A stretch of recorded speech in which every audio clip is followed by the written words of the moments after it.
Découvrez un pays musulman abordable, où les femmes figurent parmi les plus ouvertes d'esprit. Bienvenue en Ouzbékistan. Niché en Asie centrale, l'Ouzbékistan est une terre où les femmes sont considérées comme de véritables trésors, et où les hommes perpétuent des traditions marquées par un profond respect. Bien que plus de 90% de la population soit musulmane, le pays affiche un mélange étonnant de conservatisme et d'ouverture. Certaines lois y restreignent la photographie dans des zones précises, interdisent l'homosexualité et limitent la polygamie à 2 épouses. Mais ces particularités façonnent une société aussi complexe qu'unique. Mais l'Ouzbékistan ne se résume pas à des règles. C'est une terre imprégnée d'histoires vibrantes et d'un riche héritage artistique. Réputée pour son artisanat ancien de la soie et ses broderies délicates, la culture locale déborde de couleurs et de fierté. Derrière les vastes déserts dorés et les majestueuses cités historiques se cachent des récits inédits et des merveilles inattendues. Préparez-vous à découvrir 22 faits fascinants qui pourraient bien transformer votre vision de ce pays incroyable. Numéro 22. Une culture de l'hospitalité. Les femmes ouzbèques sont admirées pour leur beauté et leur élégance. L'image traditionnelle d'une femme aux yeux expressifs, aux cheveux noirs et lisses, vêtue d'une robe nationale colorée, est profondément ancrée dans l'identité du pays. Dans la culture ouzbèke, la communication a une signification symbolique. Les hommes se saluent par une poignée de main, tandis que les femmes placent la main sur leur poitrine et s'inclinent légèrement. Un geste gracieux, empreint de modestie et de respect. L'hospitalité est au cœur de la vie en Ouzbékistan. Lorsqu'on visite un foyer, on est immédiatement accueilli avec chaleur. Les invités sont installés à la place d'honneur, la plus éloignée de l'entrée. Un signe discret, mais puissant de respect. Les repas sont abondants et généreux, et refuser de la nourriture est considéré comme impoli. Un dicton bien connu résume cette valeur. L'invité est un don de Dieu. Si vous vous retrouvez un jour en difficulté, il est fréquent que les habitants vous viennent en aide, en vous invitant chez eux, en partageant un repas traditionnel ou en vous conviant à une fête. Le thé occupe une place centrale dans la vie quotidienne. Chaque conversation importante commence et se termine autour d'une tasse fumante. C'est bien plus qu'une boisson, c'est un lien social. La culture ouzbèque regorge de croyances charmantes, comme regarder le soleil pour attirer la chance, ou croire que si vos oreilles deviennent rouges, quelqu'un parle de vous. Les cadeaux sont aussi une belle tradition.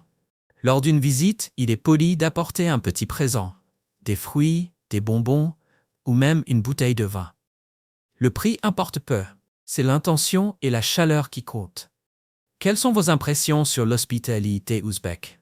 Partagez-les en commentaire. Numéro 21. Interdictions et restrictions surprenantes. Si vous envisagez un voyage dans cette fascinante nation d'Asie centrale, il est essentiel de connaître certaines règles locales pour éviter les maladresses culturelles. En tant que pays majoritairement musulman, l'Ouzbékistan suit des coutumes qui façonnent la vie quotidienne. Par exemple, toute personne de moins de 20 ans a l'interdiction stricte d'acheter ou de consommer du tabac ou de l'alcool. Les touristes doivent également faire attention aux photos. Prendre des clichés de bâtiments gouvernementaux sans autorisation est interdit. Et pour saluer une femme, la poignée de main est inappropriée.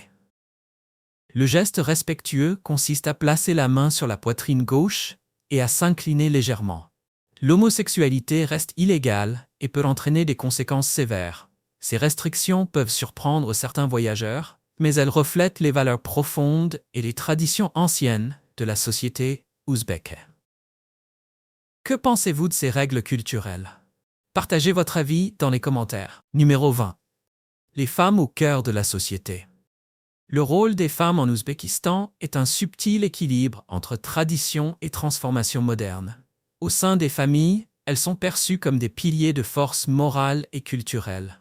L'image de la mère attentionnée et de l'épouse travailleuse est respectée à travers les générations. Mais cette admiration s'accompagne de pression. Les attentes en matière de modestie, dans l'habillement comme dans le comportement, peuvent être lourdes à porter. Les femmes jouent un rôle économique essentiel, notamment dans les zones rurales, mais ont souvent un accès limité aux ressources et aux décisions. Aujourd'hui, la femme ouzbèque incarne les deux mondes.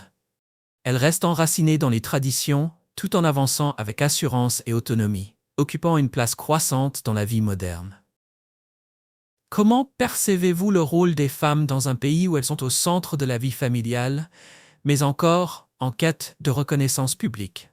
Donnez votre avis en commentaire. Numéro 19. Le pain, symbole sacré. En Ouzbékistan, le pain n'est pas qu'un aliment. Il est sacré, profondément lié à la culture et aux croyances. Il porte une symbolique forte, ancrée dans les gestes du quotidien et les superstitions anciennes. Poser du pain à même le sol est strictement évité, car c'est perçu comme un manque de respect et un présage de malheur. Le retourner est tout aussi mal vu. Il doit toujours être posé avec le côté décoré vers le haut, en hommage à la nourriture et à la vie. Une tradition particulière accompagne les départs en voyage. La personne qui part croque un morceau de pain, le reste est gardé par la famille jusqu'à son retour. Ce simple rituel devient un symbole poignant de protection et de retrouvailles. Couper le pain avec un couteau est également un tabou. Il doit être rompu à la main, car le trancher serait une offense à ce qui incarne la vie. Dans des régions comme Kizim, le pain joue un rôle central dans les grandes cérémonies. Mariage, anniversaire, funérailles, apportant chance, santé et protection contre le mal. En Ouzbékistan, chaque morceau de pain raconte une histoire d'amour, de foi et de tradition profondément enracinée. Numéro 18. La polygamie. L'Ouzbékistan, pays imprégné de traditions islamiques anciennes, conserve encore certaines pratiques méconnues, dont la polygamie. Officiellement, la loi n'autorise que le mariage monogame, mais dans les régions rurales et conservatrices, la polygamie persiste discrètement. Cette coutume découle de croyances profondément ancrées sur l'autorité masculine au sein du foyer, mais aussi des inégalités de genre persistantes et des options économiques limitées pour les femmes. Dans ces milieux, avoir plusieurs épouses est perçu comme un symbole de richesse et de prestige.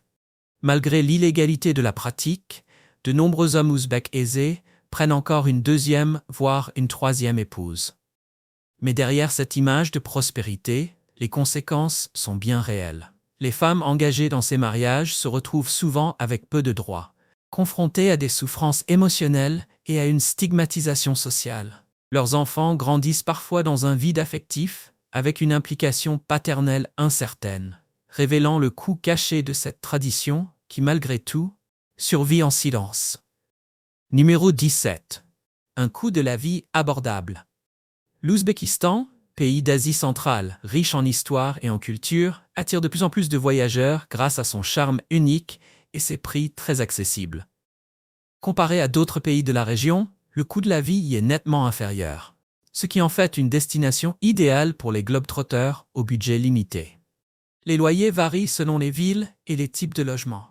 À Tachkent, la capitale, les prix sont plus élevés que dans les villes plus petites. Toutefois, on peut louer un logement pour un montant allant de 100 à 500 $ par mois selon l'emplacement et le niveau de confort, des tarifs très compétitifs.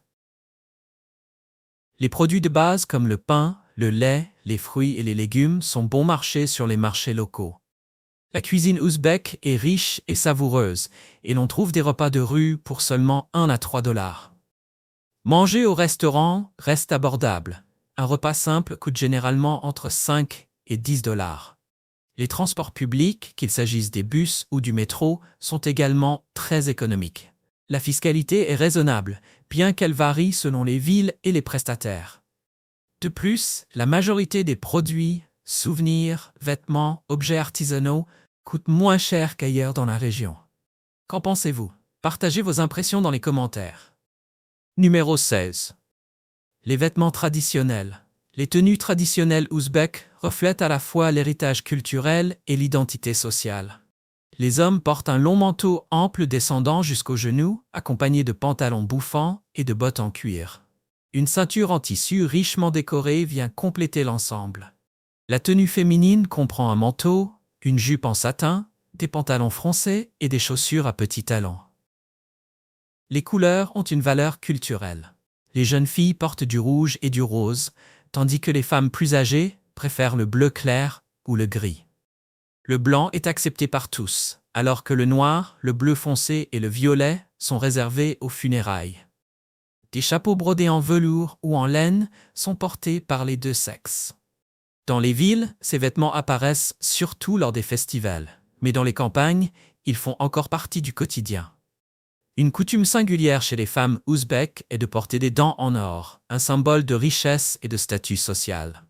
Ce sourire doré ne manque jamais de marquer les visiteurs, ajoutant une touche originale à l'image culturelle du pays.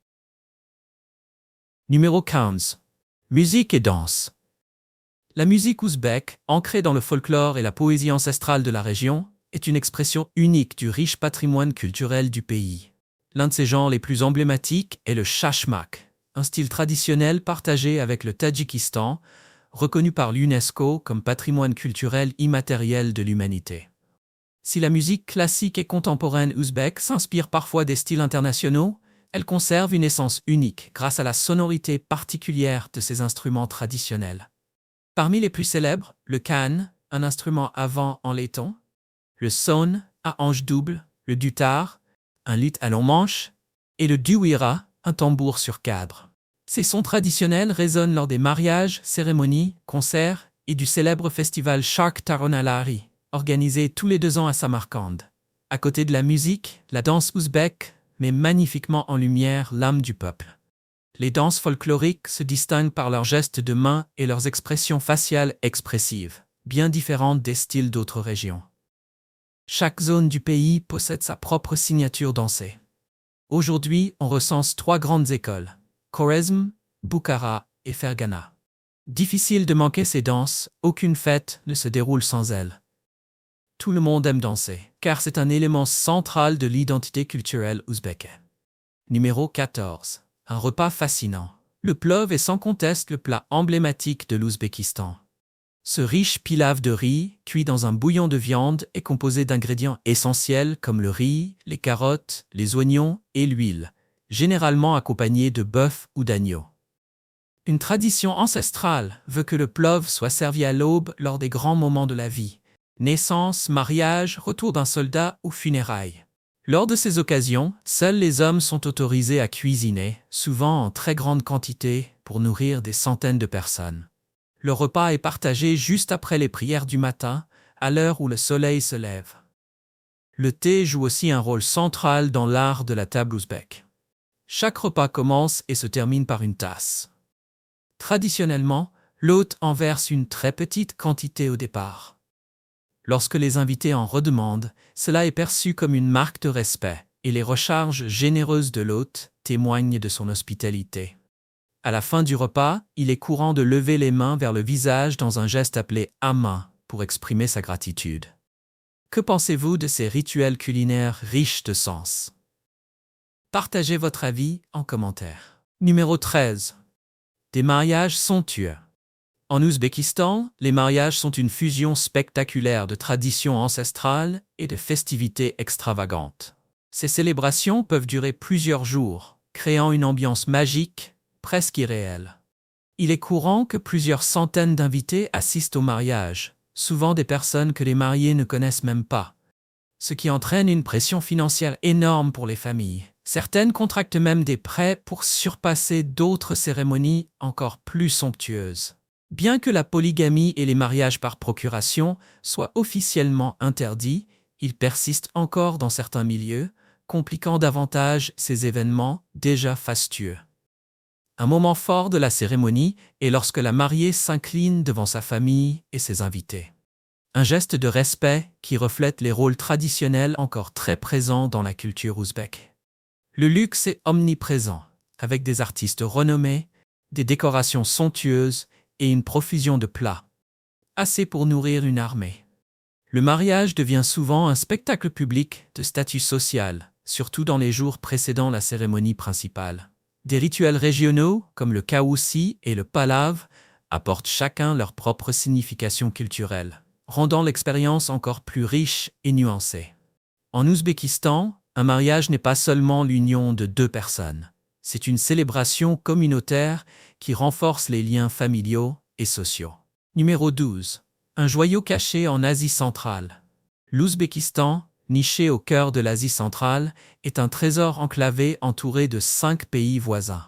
Sans accès à la mer, il faut traverser au moins 2 frontières pour rejoindre un littoral. Malgré cela, l'Ouzbékistan est véritablement le centre géographique de la région, partageant ses frontières avec tous les pays d'Asie centrale. Avec plus de 32 millions d'habitants, il s'agit du pays le plus peuplé de la région, bien que la majorité de la population vive dans les zones rurales de l'Est et du Sud. Avec une superficie de plus de 447 000 km², l'Ouzbékistan est l'un des plus grands pays d'Asie centrale et offre une beauté naturelle exceptionnelle. Le paysage, fait de déserts vastes et de chaînes de montagnes majestueuses, offre un environnement brut et préservé. Les températures estivales dépassent souvent les 40 degrés Celsius, tandis que les hivers peuvent descendre jusqu'à environ 23 degrés. Bien que le russe ait été largement parlé durant l'ère soviétique, la langue officielle aujourd'hui est l'ouzbek. Fait intéressant, malgré sa proximité avec le Moyen-Orient, la langue ouzbek appartient à la famille des langues turques, très proche du turc et de l'azerbaïdjanais. Numéro 11. La deuxième plus grande mine d'or au monde. Perdue dans les vastes déserts de l'Ouzbékistan, la mine d'or de Montur est une véritable merveille géologique. Classée comme la deuxième plus grande mine d'or à ciel ouvert au monde, Montur s'étend sur plus de 3 km de long, presque 200 mètres de large et atteint près de 600 mètres de profondeur. Découverte en 1958, cette mine est bien plus qu'un site d'extraction. C'est une curiosité scientifique.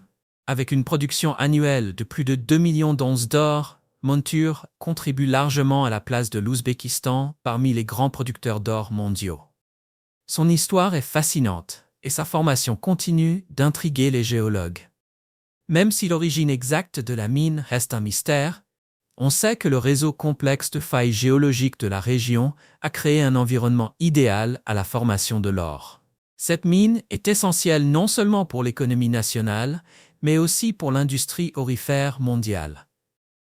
Exploitée par Urino, l'une des plus grandes sociétés minières d'or et d'uranium, Montur continue d'apporter d'importants bénéfices économiques à l'Ouzbékistan, avec encore de nombreuses années d'exploitation prévues.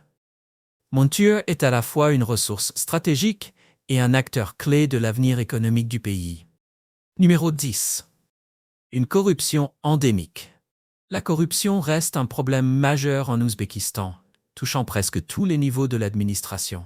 Classé 156e sur 176 pays par Transparency International, le pays souffre de pratiques répandues telles que la corruption, le favoritisme et la manipulation des institutions publiques. L'abus de pouvoir est monnaie courante, même au plus haut niveau. Les élections sont souvent entachées d'accusations de fraude et de résultats falsifiés. Un exemple frappant, Gulnara Karimova, fille de l'ancien président, a dirigé un vaste réseau de blanchiment d'argent, transférant des centaines de millions de dollars à l'étranger. Dans la plupart des pays, un journalisme d'investigation aurait mis au jour de tels scandales.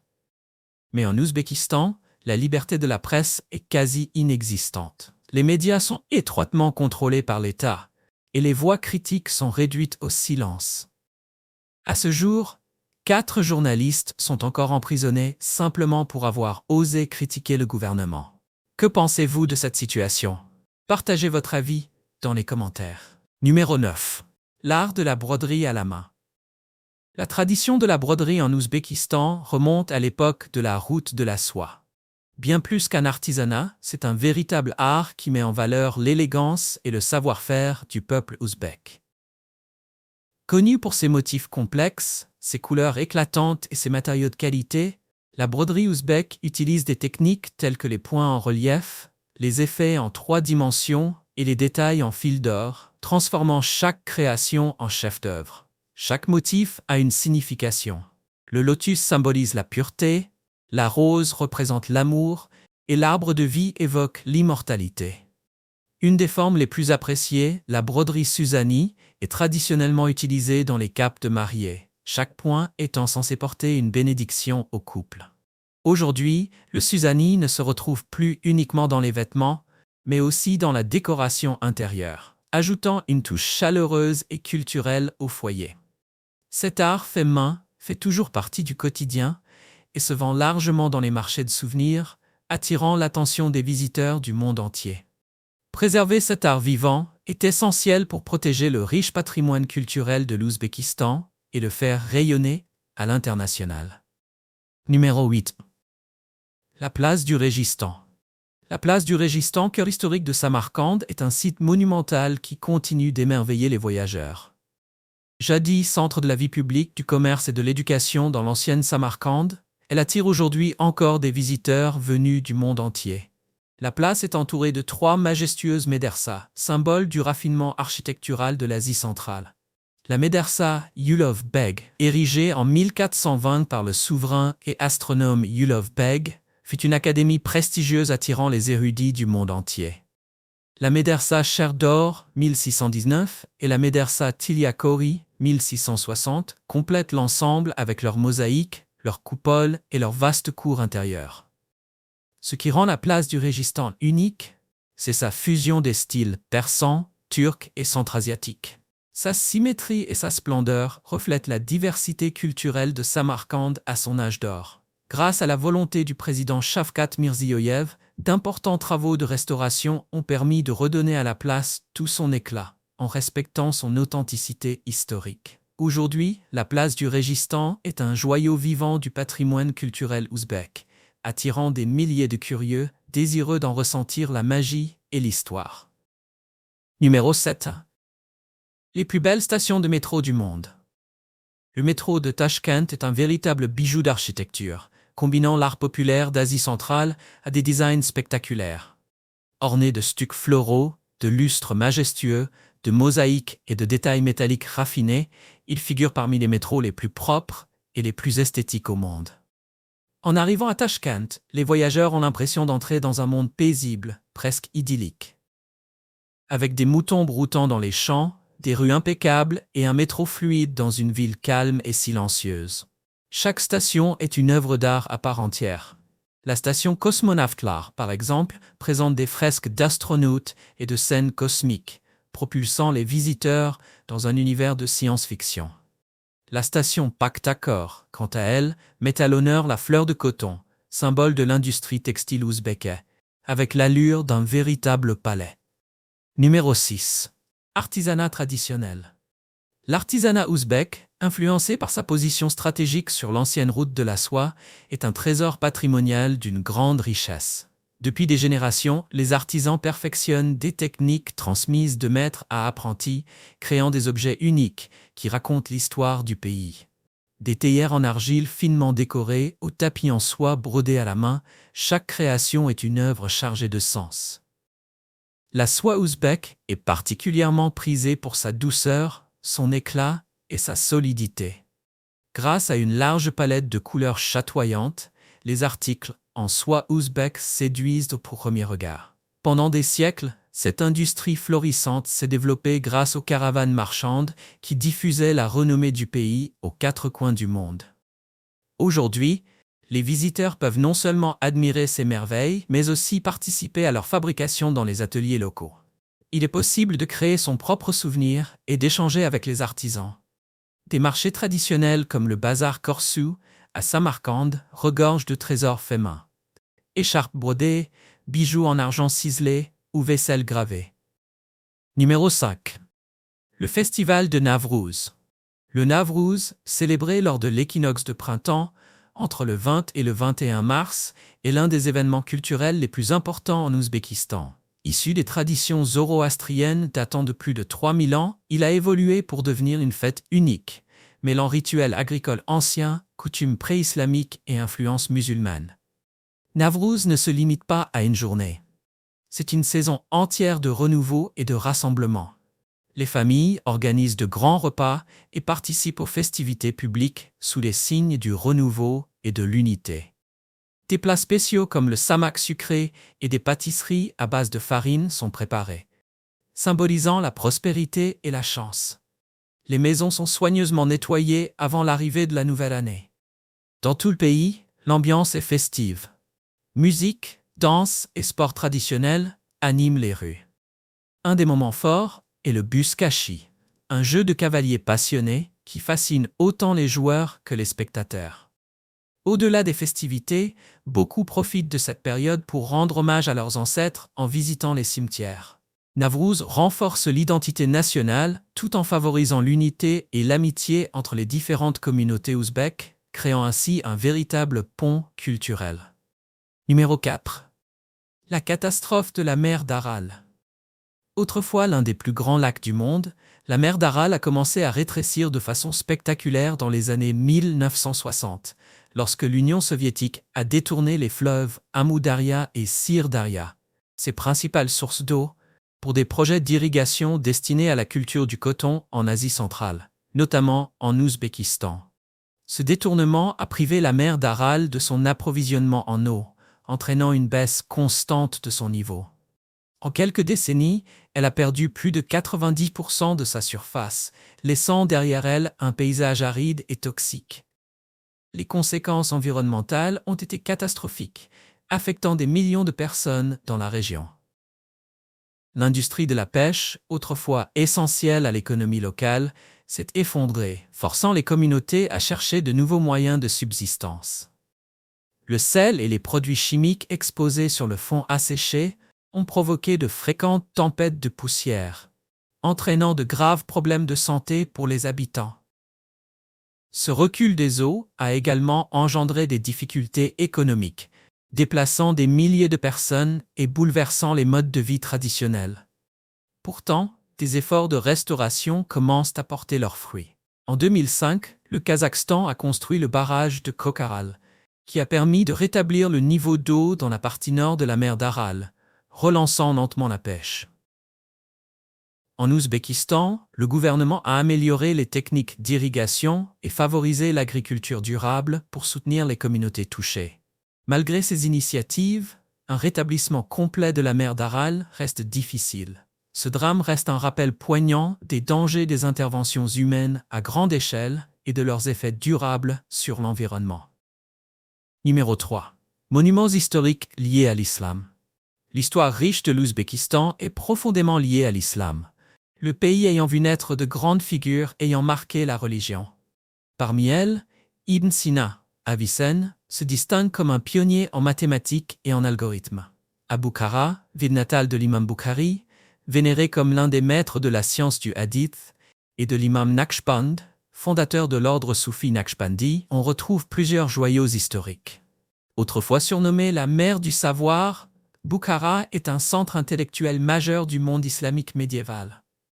Samarcande, autre trésor historique, abrite un complexe datant de l'âge d'or de l'islam, où se trouverait le tombeau de l'imam al-Bukhari, un cousin du prophète Mahomet, ainsi que le lieu de naissance de l'imam Tirmidhi, éminent spécialiste des hadiths.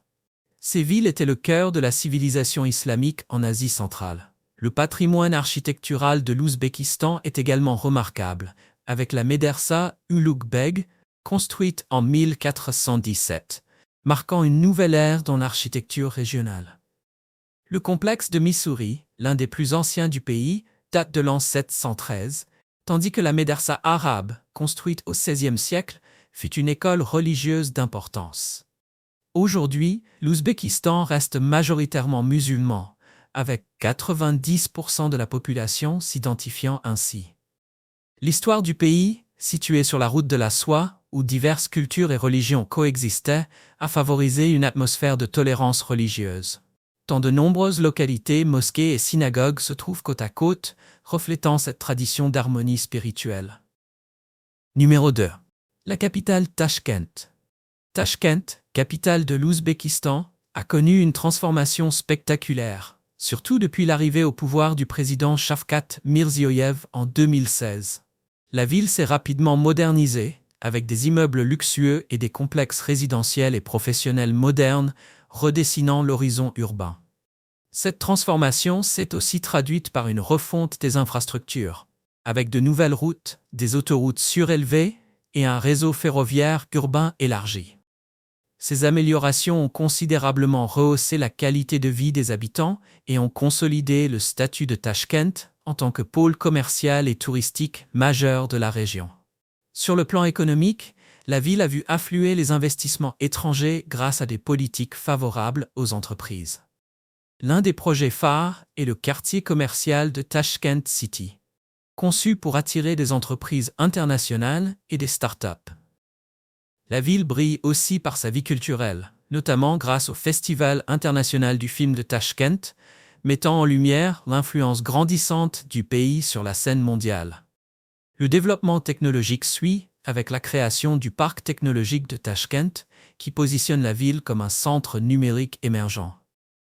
Cette évolution a attiré l'attention d'organisations internationales telles que la Banque mondiale ou la Banque asiatique de développement, qui considèrent la croissance de Tashkent comme le reflet d'une transformation plus vaste de l'Ouzbékistan au XXIe siècle. Numéro 1. La vallée de Fergana. La vallée de Fergana, en Ouzbékistan, est une région à couper le souffle, célèbre pour sa beauté naturelle, sa diversité culturelle et son importance stratégique. Nichée entre les chaînes de montagnes Tian Shan et Pamir, cette vallée fertile est renommée pour sa production agricole, notamment le coton, la soie et les fruits. Son paysage verdoyant, irrigué par des rivières comme la Saria, contraste fortement avec les déserts arides d'Asie centrale. Autrefois carrefour essentiel de la route de la soie, la vallée a vu converger culture et idées de marchands voyageurs. Des villes comme Maraline, Andijan et Fergana sont devenues des creusets où se sont mêlées les cultures ouzbèques, tadjiques et kirghizes, perpétuant des traditions anciennes. Les savoir-faire artisanaux, tels que le tissage de la soie de Maraline et une riche tradition culinaire, ont nourri un mélange culturel vibrant qui perdure aujourd'hui. La vallée revêt aussi une importance géopolitique. Située à la jonction de l'Ouzbékistan, du Kirghizistan et du Tadjikistan, elle porte les traces de tensions ethniques et de différends frontaliers. Ces dernières années, des efforts pour renforcer la coopération régionale ont contribué à stabiliser la zone, faisant de la vallée de Fergana une région paisible et prospère. Et vous, qu'est-ce qui rend, selon vous, la vallée de Fergana si unique? Partagez vos impressions en commentaire et n'oubliez pas de vous abonner à notre chaîne pour découvrir d'autres aspects fascinants de la vie en Ouzbékistan, un pays riche en culture et en histoire. J'espère que tu as aimé la vidéo d'aujourd'hui. Si c'est le cas, n'oublie pas de cliquer sur le bouton j'aime et de t'abonner à la chaîne pour ne pas manquer les prochaines vidéos passionnantes. Ton soutien nous aide à continuer à créer du contenu encore meilleur. Assure-toi de regarder la prochaine vidéo qui apparaît à l'écran. Je suis sûr que tu vas l'adorer. N'oublie pas de laisser un commentaire sur le pays que tu aimerais que nous explorions prochainement. Merci beaucoup d'avoir regardé et à très bientôt dans la prochaine vidéo.